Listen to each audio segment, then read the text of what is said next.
इस वीडियो के माध्यम से आप यह जान पाएंगे कि यूपीएससी सीएसई 2021 में प्रीलिम्स में पेपर फर्स्ट में किस टाइप के क्वेश्चन पूछे गए थे। इसके साथ ही इन क्वेश्चंस के आंसर भी आप जान पाएंगे। क्वेश्चन के सभी आंसर यूपीएससी के द्वारा दिए गए आंसर के अकॉर्डिंग ही है। क्वेश्चन नंबर 1 है कि निम्नलिखित कथनों पर विचार कीजिए। पहला ऑप्शन है केंद्र सरकार द्वारा भारतीय रिजर्व बैंक के गवर्नर की नियुक्ति की जाती है। दूसरा ऑप्शन है भारतीय संविधान के कतिपय प्रावधान केंद्र सरकार को जनहित में आरबीआई को निर्देश देने का अधिकार देते हैं। तीसरा ऑप्शन है आरबीआई का गवर्नर अपना अधिकार आरबीआई अधिनियम से प्राप्त करता है। इसमें बताना था कि कौन सा उत्तर सही है, तो इसमें पहला और तीसरा ऑप्शन सही है। दूसरा क्वेश्चन है भारत में नियोजित अनियत मजदूर के संदर्भ में निम्नलिखित कथनों पर विचार कीजिए। पहला ऑप्शन है सभी अनियत मजदूर कर्मचारी भविष्य निधि सुरक्षा के हकदार हैं। दूसरा ऑप्शन है सभी अनियत मजदूर नियमित कार्य समय एवं समयोपरि भुगतान के हकदार हैं। तीसरा ऑप्शन है सरकार अधिसूचना के द्वारा यह विनिर्दिष्ट कर सकती है कि कोई प्रतिष्ठान या उद्योग केवल अपने बैंक खातों के माध्यम से मजदूरी का भुगतान करेगा। इसमें बताना था कि कौन सा उत्तर सही है, तो इसमें केवल दूसरा और तीसरा ऑप्शन सही है। क्वेश्चन नंबर 3 है कि आर्थिक मंदी के समय निम्नलिखित में से कौन सा कदम उठाए जाने की सर्वाधिक संभावना होती है। ए ऑप्शन है कर की दरों में कटौती के साथ साथ ब्याज दरों में वृद्धि करना। बी ऑप्शन है सार्वजनिक परियोजनाओं पर व्यय में वृद्धि करना। सी ऑप्शन है कर की दरों में वृद्धि के साथ साथ ब्याज दर में कमी करना। डी ऑप्शन है सार्वजनिक परियोजनाओं पर व्यय में कमी करना। इसका सही उत्तर है option number B. Question number 4 है कि निम्नलिखित कथनों पर विचार कीजिए। अन्य बातें अपरिवर्तित रहने पर भी किसी वस्तु के लिए बाजार मांग बढ़ सकती है यदि पहला ऑप्शन है कि इसकी स्थानापन्न वस्तु की कीमत में वृद्धि हो। दूसरा ऑप्शन है इसकी पूरक वस्तु की कीमत में वृद्धि हो। तीसरा ऑप्शन है वस्तु घटिया किस्म की है और उपभोक्ताओं की आय में वृद्धि होती है। चौथा ऑप्शन है इसकी कीमत घटती है। इसका सही उत्तर है ऑप्शन नंबर पहला और चौथा। क्वेश्चन नंबर 5 है कि भारत में शहरी सहकारी बैंकों के संदर्भ में निम्नलिखित कथनों पर विचार कीजिए। पहला ऑप्शन है राज्य सरकारों द्वारा स्थापित स्थानीय मंडलों द्वारा उनका पर्यवेक्षण एवं विनियमन किया जाता है। दूसरा ऑप्शन है वे इक्विटी शेयर और अधिमान शेयर जारी कर सकते हैं। तीसरा ऑप्शन है उन्हें वर्ष 1966 में एक संशोधन के द्वारा बैंककारी विनियमन अधिनियम 1949 के कार्यक्षेत्र में लगाया गया था। इसमें बताना था कि कौन से ऑप्शन सही हैं, तो इसमें केवल दूसरा और तीसरा ऑप्शन सही है। क्वेश्चन नंबर 6 है भारतीय सरकारी बॉन्ड प्रतिफल निम्नलिखित में से किनसे प्रभावित होता है या होते हैं। पहला ऑप्शन है यूनाइटेड स्टेट फेडरल रिजर्व की कार्रवाई। दूसरा ऑप्शन है भारतीय रिजर्व बैंक की कार्रवाई। तीसरा ऑप्शन है मुद्रास्फीति एवं अल्पावधि ब्याज दर। इसमें बताना था कि कौन सा ऑप्शन सही है, तो इसमें तीनों ही ऑप्शन सही हैं। क्वेश्चन नंबर 7 है निम्नलिखित पर विचार कीजिए। पहला ऑप्शन है विदेशी मुद्रा संपरिवर्तनीय बॉन्ड। दूसरा ऑप्शन है कुछ शर्तों के साथ विदेशी संस्थागत निवेश। तीसरा ऑप्शन है वैश्विक निक्षेपागार डिपॉजिटरी प्राप्तियां। चौथा ऑप्शन है अनिवासी विदेशी जमा। बताना था कि उपयुक्त में से किसे या किन्हें विदेशी प्रत्यक्ष निवेश में सम्मिलित किया जा सकता है या किए जा सकते हैं, तो इसमें पहला, दूसरा और तीसरा ऑप्शन सही है। क्वेश्चन नंबर 8 है निम्नलिखित कथनों पर विचार कीजिए। किसी मुद्रा के अवमूल्यन का प्रभाव यह है कि वह अनिवार्य रूप से इसके अलावा फिर उसमें ऑप्शन दिया हुआ है। पहला ऑप्शन है विदेशी बाजारों में घरेलू निर्यातों की प्रतिस्पर्धात्मकता को बढ़ाता है। दूसरा ऑप्शन है घरेलू मुद्रा के विदेशी मूल्य को बढ़ाता है। तीसरा ऑप्शन है व्यापार संतुलन में सुधार लाता है। बताना था कि कौन सा ऑप्शन सही है, तो इसमें केवल पहला ऑप्शन सही है। क्वेश्चन नंबर 9 है भारत में काले धन के सृजन के निम्नलिखित प्रभावों में से कौन सा भारत सरकार की चिंता का प्रमुख कारण है। ऑप्शन नंबर ए है स्थावर संपदा के क्रय और विलासिता युक्त आवास में निवेश के लिए संसाधनों का अपयोजन। ऑप्शन नंबर बी है अनुत्पादक गतिविधियों में निवेश और जवाहरात गहने सोना इत्यादि का क्रय। ऑप्शन नंबर सी है राजनीतिक दलों को बड़े चंदे एवं क्षेत्रवाद का विकास। ऑप्शन नंबर डी है कर अपवंचन के कारण राजकोष में राजस्व की हानि। तो इसका सही उत्तर है option number D. Question number 10 है निम्नलिखित में से कौन सा अपने प्रभाव में सर्वाधिक मुद्रास्फीति कारक हो सकता है। ए ऑप्शन है सार्वजनिक ऋण की चुकौती। बी ऑप्शन है बजट घाटे के वित्तीयन के लिए जनता से उधार लेना। सी ऑप्शन है बजट घाटे के वित्तीयन के लिए बैंकों से उधार लेना।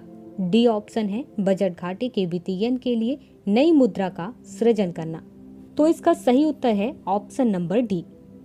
क्वेश्चन नंबर 11 है, निम्नलिखित में से किससे किसी अर्थव्यवस्था में मुद्रा गुणक में वृद्धि होती है? पहला ऑप्शन है बैंकों में आरक्षित नकदी निधि अनुपात में वृद्धि। दूसरा ऑप्शन है बैंकों के सांविधिक चल निधि अनुपात में वृद्धि। तीसरा ऑप्शन है लोगों की बैंकिंग आदतों में वृद्धि। चौथा ऑप्शन है देश की जनसंख्या में वृद्धि। तो इसका सही उत्तर है option number C. Question number 12 है, भारतीय अर्थव्यवस्था के संदर्भ में मांग प्रेरित मुद्रास्फीति या उसमें वृद्धि निम्नलिखित किन कारणों से होती है? पहला ऑप्शन है विस्तारकारी नीतियां। दूसरा ऑप्शन है राजकोषीय प्रोत्साहन। तीसरा ऑप्शन है मुद्रास्फीति सूचकांकन मजदूरी। चौथा ऑप्शन है उच्च क्रय शक्ति। पांचवा ऑप्शन है बढ़ती ब्याज दर। तो इसमें बताना था कौन सा ऑप्शन सही है। तो इसमें पहला, दूसरा और चौथा ऑप्शन सही है। क्वेश्चन नंबर 13 है, भारत के संदर्भ में निम्नलिखित कथनों पर विचार कीजिए। पहला ऑप्शन है खुदरा निवेशक डीमैट खातों के माध्यम से प्राथमिक बाजार में राजकोष बिल और भारत सरकार के ऋण बॉन्ड में निवेश कर सकते हैं। दूसरा ऑप्शन है बातचीत से तय लेन देन प्रणाली ऑर्डर मिलान भारतीय रिजर्व बैंक का सरकारी प्रतिभूति व्यापारिक मंच है। तीसरा ऑप्शन है सेंट्रल डिपॉजिटरी सर्विसेज लिमिटेड का भारतीय रिजर्व बैंक एवं बम्बई स्टॉक एक्सचेंज द्वारा संयुक्त रूप से प्रवर्तन किया जाता है। इसमें बताना था कि कौन सा ऑप्शन सही है। तो इसमें पहला और दूसरा ऑप्शन सही है। क्वेश्चन नंबर 14 है, वाटर क्रेडिट के संदर्भ में निम्नलिखित कथनों पर विचार कीजिए। पहला ऑप्शन है यह जल एवं स्वच्छता क्षेत्र में कार्य के लिए सूक्ष्म वित्त साधनों को लागू करता है। दूसरा ऑप्शन है यह एक वैश्विक पहल है जिसे विश्व स्वास्थ्य संगठन और विश्व बैंक के तत्वाधान में प्रारंभ किया गया है। तीसरा ऑप्शन है इसका उद्देश्य निर्धन व्यक्तियों को सहायकी के बिना अपनी जल संबंधी आवश्यकताओं को पूरा करने के लिए समर्थ बनाना है। इसमें बताना था कौन सा ऑप्शन सही है। तो इसमें पहला और तीसरा ऑप्शन सही है। क्वेश्चन नंबर 15 है, भारत में अंतिम उधारदाता के रूप में केंद्रीय बैंक के कार्य में सामान्यतः निम्नलिखित में क्या सम्मिलित है या है? पहला ऑप्शन है अन्य स्रोतों से ऋण प्राप्ति में विफल होने पर व्यापार एवं उद्योग निकायों को ऋण प्रदान करना। दूसरा ऑप्शन है अस्थायी संकट के समय बैंकों के लिए चल निधि उपलब्ध कराना। तीसरा ऑप्शन है बजटीय घाटों के वित्तीयन के लिए सरकारों को ऋण देना। इसमें केवल दूसरा ऑप्शन सही है। क्वेश्चन नंबर 16 है, निम्नलिखित में से किसके अंगीकरण को प्रोत्साहित करने के लिए R2 व्यवहार संहिता साधन उपलब्ध करती है? ए ऑप्शन है इलेक्ट्रॉनिकी पुनर्चक्रण उद्योग में पर्यावरणीय दृष्टि से विश्वसनीय व्यवहार। बी ऑप्शन है रामसर कन्वेंशन के अंतर्गत अंतर्राष्ट्रीय महत्व की आर्द्र भूमि का पारिस्थितिकी प्रबंधन। सी ऑप्शन है निम्नीकृत भूमि पर कृषि फसलों की खेती का संधारणीय व्यवहार। डी ऑप्शन है प्राकृतिक संसाधनों के दोहन में पर्यावरणीय प्रभाव आकलन। तो इसका सही उत्तर है option number A. Question number 17 है, ताम्र प्रकलन संयंत्रों के बारे में चिंता का कारण क्या है? पहला ऑप्शन है वे पर्यावरण में कार्बन मोनोऑक्साइड को घातक मात्राओं में निर्मुक्त कर सकते हैं। दूसरा ऑप्शन है ताम्रमल पर्यावरण में कुछ भारी धातुओं के निच्चालन का कारण बन सकता है। तीसरा ऑप्शन है वे सल्फर डाइऑक्साइड को एक प्रदूषक के रूप में निर्मुक्त कर सकते हैं। इसका सही उत्तर है ऑप्शन नंबर दूसरा और तीसरा। पहला ऑप्शन है यह तेल परिष्करणियों का एक उत्पाद है। दूसरा ऑप्शन है कुछ उद्योग इसका उपयोग ऊर्जा उत्पादन के लिए करते हैं। तीसरा, इसके उपयोग से पर्यावरण में गंधक का उत्सर्जन होता है। इसमें पहला, दूसरा और तीसरा तीनों ही ऑप्शन सही हैं। क्वेश्चन नंबर 19 है, ब्लू कार्बन क्या है? ए ऑप्शन है महासागरों और तटीय पारिस्थितिकी तंत्रों द्वारा प्रग्रहित कार्बन। बी ऑप्शन है वन जैव मात्रा और कृषि मृदा में प्रच्छादित कार्बन। सी ऑप्शन है पेट्रोलियम और प्राकृतिक गैस में अंतर्विष्ट कार्बन। डी ऑप्शन है वायुमंडल में विद्यमान कार्बन। तो इसमें सही उत्तर है option number A. Question number 20 है, प्रकृति में निम्नलिखित में से किस जीव का या किन जीवों के मृदा विहीन सतह पर जीवित पाए जाने की सर्वाधिक संभावना है? पहला ऑप्शन है फर्न, दूसरा ऑप्शन है लाइकेन, तीसरा ऑप्शन है मांस और चौथा ऑप्शन है छत्रक या मशरूम। तो इसका सही उत्तर है ऑप्शन नंबर दूसरा और तीसरा। क्वेश्चन नंबर 21 है, निम्नलिखित में से किसका उपयोग प्राकृतिक मच्छर प्रतिकर्षी तैयार करने में किया जाता है? ए ऑप्शन है कांग्रेस घास, बी ऑप्शन है एलिफेंट घास, सी ऑप्शन है लेमन घास और डी ऑप्शन है नट घास। तो इसका सही उत्तर है option number C. Question number 22 है, जीवों के निम्नलिखित प्रकारों पर विचार कीजिए। पहला ऑप्शन है कॉपीपोड, दूसरा ऑप्शन है साइनोबैक्टीरिया, तीसरा ऑप्शन है डायटम और चौथा ऑप्शन है फोरैमिनिफेरा। इसमें बताना था कि आखिर कौन से जीव महासागरों की आहार श्रृंखलाओं में प्राथमिक उत्पादक है, तो इसमें केवल दूसरा और तीसरा ऑप्शन सही है। क्वेश्चन नंबर 23 है, निम्नलिखित प्राणियों पर विचार कीजिए। पहला ऑप्शन है जाहक, दूसरा ऑप्शन है शैल मूसक, तीसरा ऑप्शन है वज्रशल्क। उपयुक्त में से कौन सा या कौन से जीव परभक्षियों द्वारा पकड़े जाने की संभावना को कम करने के लिए स्वयं को लपेटकर अपने सुभेद अंगों की रक्षा करता है या करते हैं, तो इसका सही ऑप्शन है पहला और तीसरा। क्वेश्चन नंबर 24 है, वनों पर न्यूयॉर्क घोषणा के संदर्भ में निम्नलिखित में से कौन सा कथन सही है। पहला ऑप्शन है 2014 में संयुक्त राष्ट्र जलवायु शिखर सम्मेलन में पहली बार इसका समर्थन किया गया था। दूसरा ऑप्शन है इसमें वन के ह्रास को रोकने के लिए एक वैश्विक समय रेखा का समर्थन किया गया। तीसरा ऑप्शन है यह वैध रूप से बाध्यकारी अंतर्राष्ट्रीय घोषणा है। चौथा ऑप्शन है यह सरकारों, बड़ी कंपनियों और देशीय समुदायों द्वारा समर्थित है। पांचवा ऑप्शन है भारत इसके प्रारंभ के समय हस्ताक्षरकर्ताओं में से एक था। तो इसमें सही उत्तर है ऑप्शन नंबर पहला, दूसरा और चौथा। क्वेश्चन नंबर 25 है, तंत्रिका अपहास समस्याओं के लिए उत्तरदायी माने जाने वाले मैग्नेटाइट कण पर्यावरणीय प्रदूषकों के रूप में निम्नलिखित में से किन से उत्पन्न होते हैं। पहला ऑप्शन है मोटर गाड़ी के ब्रेक से, दूसरा ऑप्शन है मोटर गाड़ी के इंजन से, तीसरा ऑप्शन है घरों में प्रयोग होने वाले माइक्रोवेव स्टोव से, चौथा ऑप्शन है बिजली संयंत्र से, पांचवा ऑप्शन है टेलीफोन लाइन से। तो इसका सही उत्तर है ऑप्शन नंबर पहला, दूसरा और चौथा। क्वेश्चन नंबर 26 है, निम्नलिखित में से कौन सा जीव निस्यंदक भोजी है। पहला ऑप्शन है अशल्क मीन, दूसरा ऑप्शन है अष्टभुज, तीसरा ऑप्शन है सीप और चौथा ऑप्शन है हवासील। तो इसका सही उत्तर है option number C. Question number 27 है, निम्नलिखित जैव भू रासायनिक चक्रों में से किसमें चट्टानों का अपक्षय चक्र में प्रवेश करने वाले पोषक तत्वों के निर्मुक्त होने का मुख्य स्रोत है। पहला ऑप्शन है कार्बन चक्र, दूसरा ऑप्शन है नाइट्रोजन चक्र, तीसरा ऑप्शन है फास्फोरस चक्र और चौथा ऑप्शन है सल्फर चक्र। इसका सही उत्तर है option number C. Question number 28 है, निम्नलिखित में से कौन से जीव अपर्दाहारी हैं। पहला ऑप्शन है केचुआ, दूसरा ऑप्शन है जेलीफिश, तीसरा ऑप्शन है सहस्त्रपादी, चौथा ऑप्शन है समुद्री घोड़ा और पांचवा ऑप्शन है काष्ठयुगा। इसमें बताना है कि कौन से ऑप्शन सही हैं, तो इसमें पहला, तीसरा और पांचवा ऑप्शन सही है। क्वेश्चन 29 है, यूएनईपी द्वारा समर्थित कॉमन कार्बन मैट्रिक को किस लिए विकसित किया गया है। पहला ऑप्शन है संपूर्ण विश्व में निर्माण कार्यों के कार्बन पदचिह्न का आकलन के लिए, दूसरा ऑप्शन है कार्बन उत्सर्जन व्यापार में विश्व भर की वाणिज्यिक कृषि संस्थाओं के प्रवेश हेतु अधिकार देने के लिए, तीसरा ऑप्शन है सरकारों को अपने देशों द्वारा किए गए समग्र कार्बन पदचिह्न के आकलन हेतु अधिकार देने के लिए, चौथा ऑप्शन है किसी इकाई समय में विश्व में जीवाश्मी ईंधनों के उपयोग से उत्पन्न होने वाले समग्र कार्बन पदचिह्न के आकलन के लिए। इसका सही उत्तर है ऑप्शन ए। क्वेश्चन 30 है, निम्नलिखित समूहों में से किन में ऐसी जातियां होती हैं जो अन्य जीवों के साथ सहजीवी संबंध बना सकती हैं।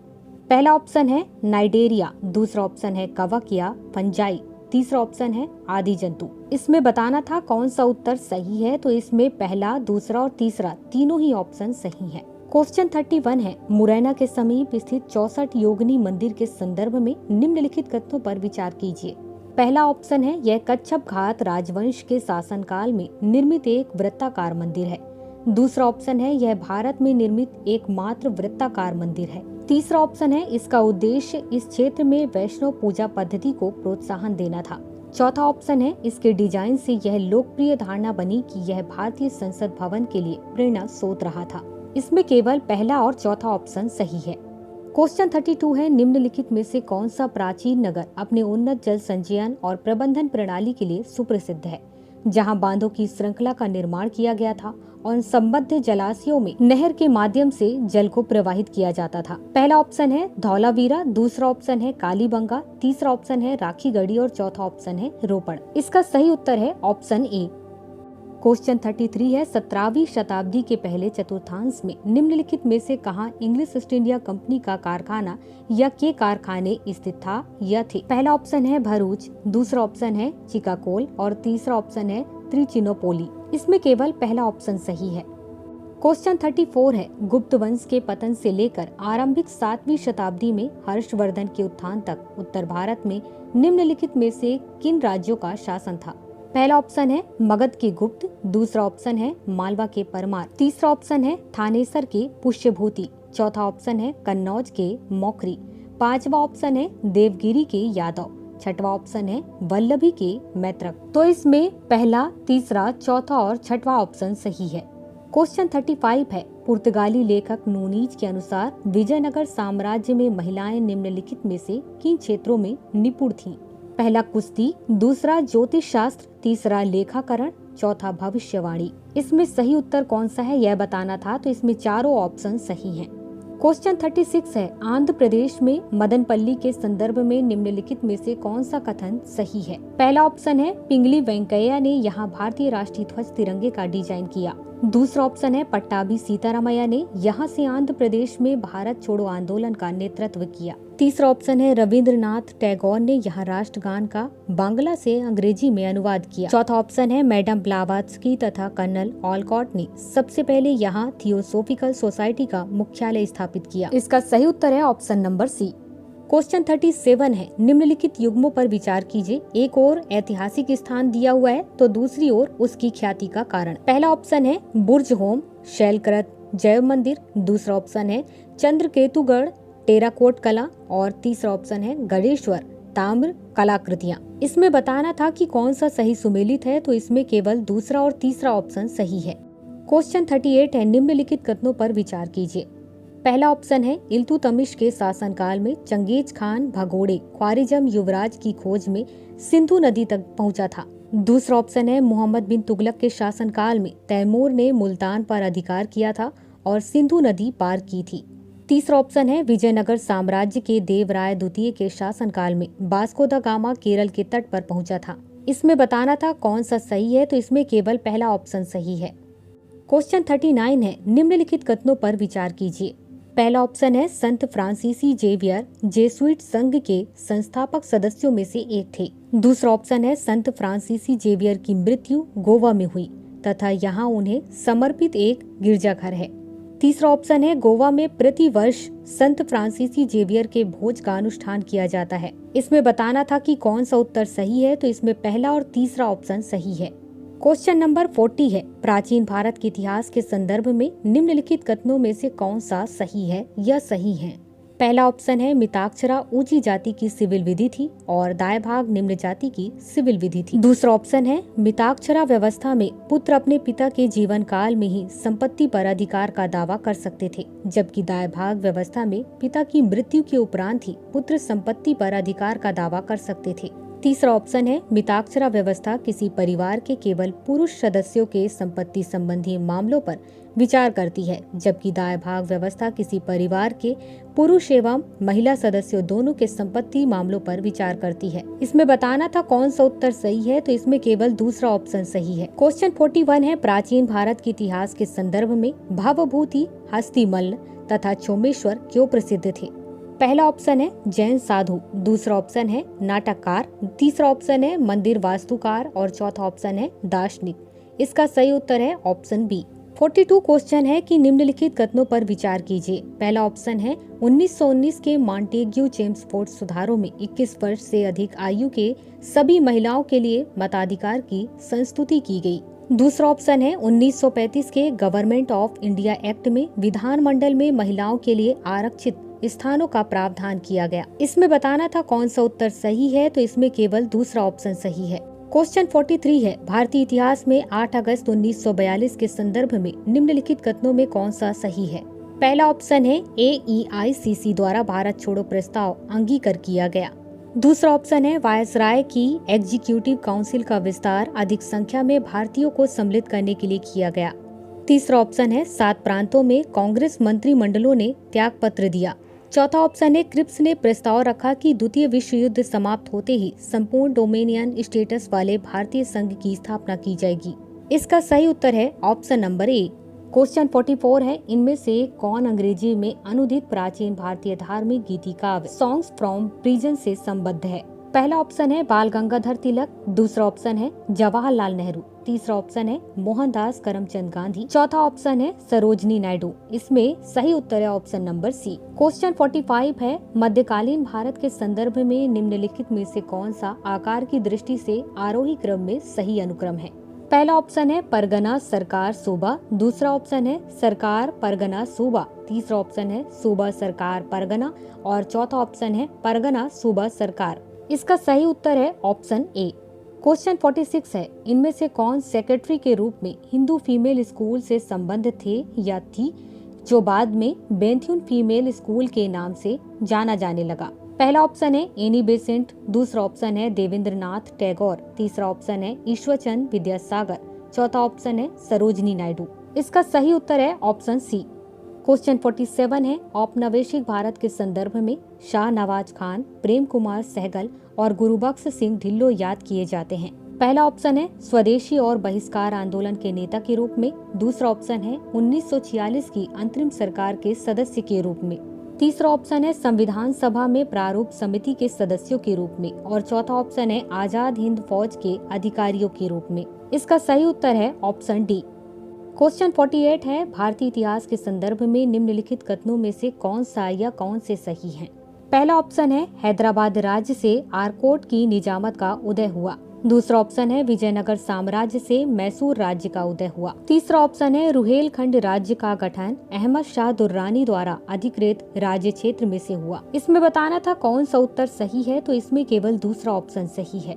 क्वेश्चन 49 है, निम्नलिखित कथनों में से कौन सा सही है?